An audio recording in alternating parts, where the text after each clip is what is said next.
Aqui, Ana Inês Fachin, Movimento Nós, o Povo e Bento Brasil. Agora são 12 horas e 22 minutos do dia 22 de abril de 2023, em frente ao quartel do 6º Becom, em Bento Gonçalves.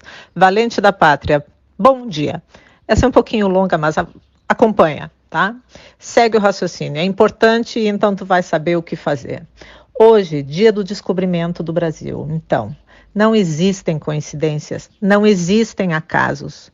Tudo é causa e consequência. A história sempre se repete e por isso é importante sabermos a história. E é justamente por isso que os fatos do passado têm sido alterados, para que não aprendamos com a história sobre qual é a sequência, quais são as causas, as consequências, para não sabermos como agir. E assim nos tornamos facilmente dominados e manipuláveis. Se tu, como eu, queres a liberdade, todos nós só vamos consegui-la sabendo a história. Por que tu achas que nas últimas décadas os jovens foram sendo afastados cada vez mais dos seus pais e avós? Porque pais e avós são a história dos jovens. E sendo afastados dela, eles desconhecem seu próprio rumo e são facilmente dominados. Hoje, dia do descobrimento, e estamos prestes a descobrir muito mais nos próximos dias. Eu sei que já entendeste, então me acompanha aqui, temos trabalho a fazer. Os acontecimentos dos últimos 4 dias não são coincidências. Dia 19 de abril de 2023, dia do índio, dos povos indígenas, dia do exército. Este dia do índio entra para a história como um cacique chavante do Brasil, preso há 129 dias, sem comunicação com sua família, sua tribo, colegas caciques de outras tribos. No Brasil de tantas leis, de interpretações subjetivas que supostamente deveriam proteger o índio, o cacique Sererê foi algemado, humilhado, preso por ordem do STF, cujo foro nem tem essa competência e agora está na cadeia até hoje, por suspeita de crime de ameaça ao Estado Democrático de Direito. Fameciaro. Sem que ninguém tenha acesso sequer às supostas provas, nem mesmo ao processo. E há denúncias de que ele está sendo vítima de eutanásia lenta na cadeia, por não ter o devido tratamento da sua doença, uma doença muito perigosa. E isso é muito grave. 19 de abril de 2023, dia do Exército Brasileiro, data que entra para a história com um general 3 estrelas tendo que se humilhar e pedir demissão a um ladrão condenado em todas as instâncias, ao qual ele jurou lealdade depois de beijar seus pés, e pelo qual foi jogado às piranhas agora. É a suprema humilhação do Exército Brasileiro que no seu dia ainda desfilou para ninguém. Certamente os homens que restam no Exército devem conhecer a história para saberem o próximo passo. Agora olha só, um vídeo curto, vazado, foi capaz de jogar todo mundo para o ar, mudou tudo.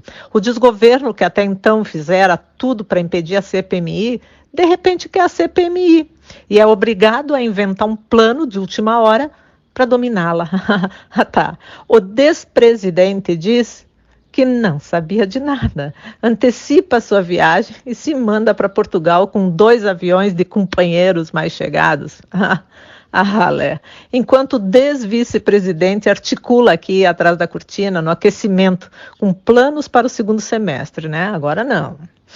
Aquele general, obrigado a se demitir, ele disse que a PF e o STF também tinham esses vídeos. Bom, se tinham, então sabiam. E mesmo assim mantiveram até hoje mais de 1.500 patriotas presos na cadeia ou com tornozeleira. Com isso, o sinistro Careca corre para dizer que não tinha os vídeos e manda o general depor na PF imediatamente.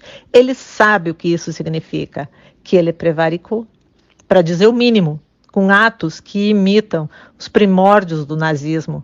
No dia anterior ele tinha imposto um julgamento coletivo que não existe no ordenamento jurídico e ainda chamou de julgamento em lotes, imitando aquilo que o nazismo fez com os judeus. Patriotas que só queriam a liberdade foram presos, estão comendo alimentos com larvas, cacos de vidro, terra, todos muito mais magros, pouca comida e estragada, condições subhumanas propositais, imitação vulgar dos primórdios do nazismo.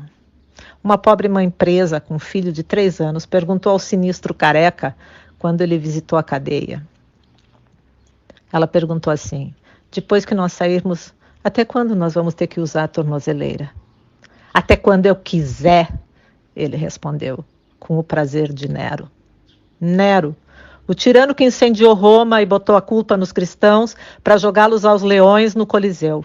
Idosos, pais, mães, crianças, devorados vivos por leões como espetáculo para uma elite insana. Aquele tirano incendiou Roma e condenou os inocentes.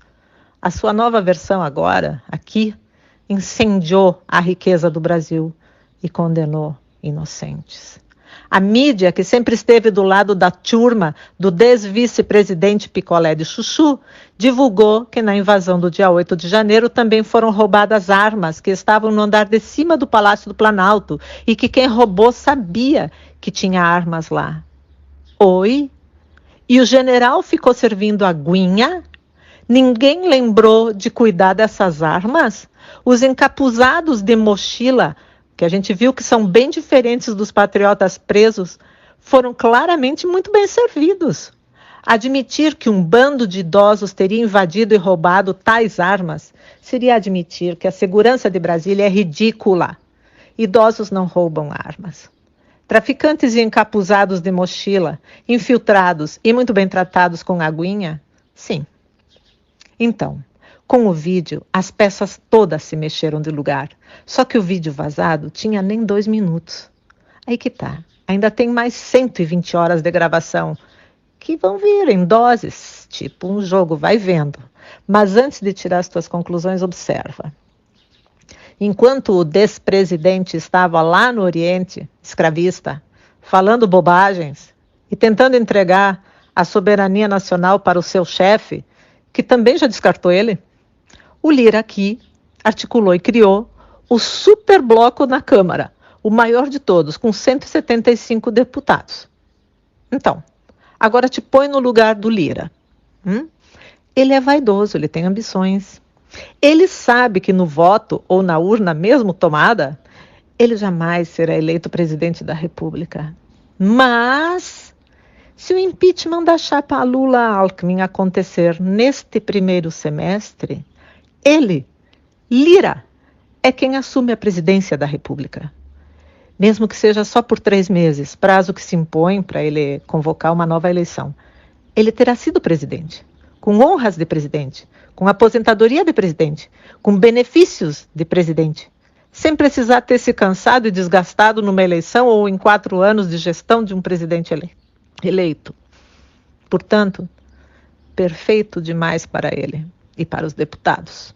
Veja bem, como diz o amigo Luiz, Brasília é canibalismo. Quem deixar cair uma gota de sangue à vista é devorado. Não importa se é governo ou não. E o arranhão desse vídeo no desgoverno fez o desgoverno sangrar algumas gotas aos olhos de todos.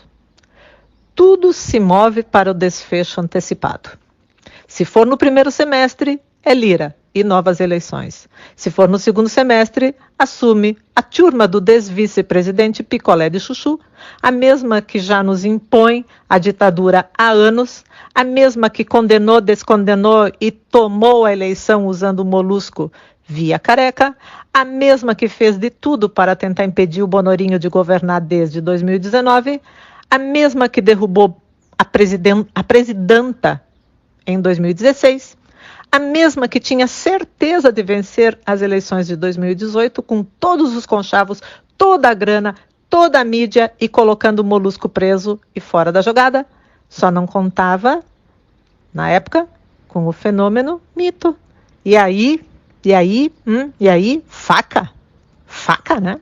Ou alguém ainda acha que o emaconhado do Aero Willis, aquele, tinha cabeça e cacife para tramar e executar um atentado sozinho. Famecharo. É a mesma turma de sempre, a mesma turma, a pior de todas, que agora, na sua soberba, desconsidera o fenômeno surpresa e subestima a história. E a história sempre cobra caro dos tiranos, e sem demora. E nós, Olha, há um movimento crescente para irmos às ruas dia 1º de maio. Cada um decide por si. Nós somos indivíduos. Eu já decidi por mim. Aprendendo com a história, como nas diretas já, no Fora Dilma, de minha parte, e ouvindo o professor João, entendo que cabe a nós agora fazer uma faixa e pedir o impeachment da chapa Lula-Alckmin por má gestão, ok? Também convidar um amigo e levar essa faixa para uma via movimentada e escrita assim: impeachment da chapa Lula-Alckmin. Se você concorda, buzine e gravar. Grupos defensores da pátria de cada cidade. Se organizem em entidades, criem associações. Nós estamos fazendo isso. Busquem, espalhem o conhecimento.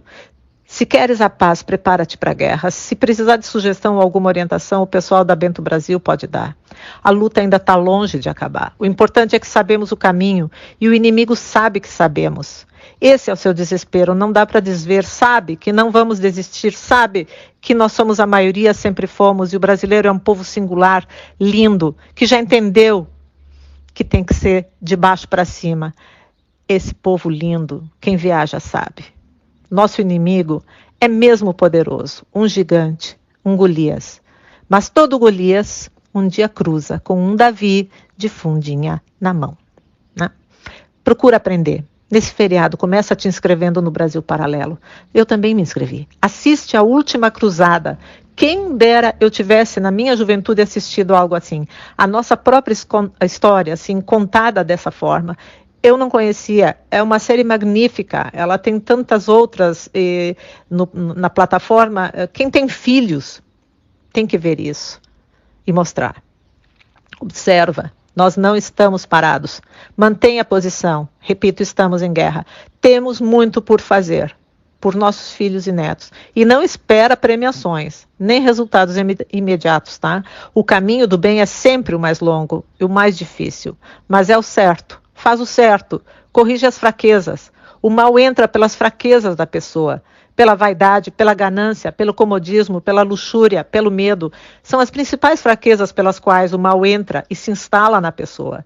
O inimigo usa exatamente essas fraquezas de cada um. Observa essas fraquezas e te acautela. Se tu tens fraquezas, encontra e corrige com humildade. Faz uma bênção, sela teu corpo, tua alma, teu espírito no amor verdadeiro. Conhece e entende Cristo.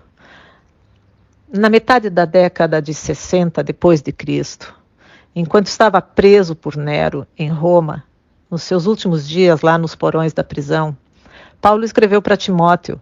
Ele via Timóteo como um filho amado e escreveu para encorajá-lo a continuar pregando a palavra, corrigindo e repreendendo o mal, enfrentando as perseguições. Na carta, Paulo escreveu: combati o bom combate, terminei a carreira, guardei a fé. Estamos combatendo o bom combate. Combater o bom combate é seguir com confiança e obediência o que Jesus ensina, sem temer mal algum. Deus não nos deu o espírito da covardia, mas de poder, de amor e de equilíbrio. 2 Timóteo 1:8. Deus é conosco. Amém.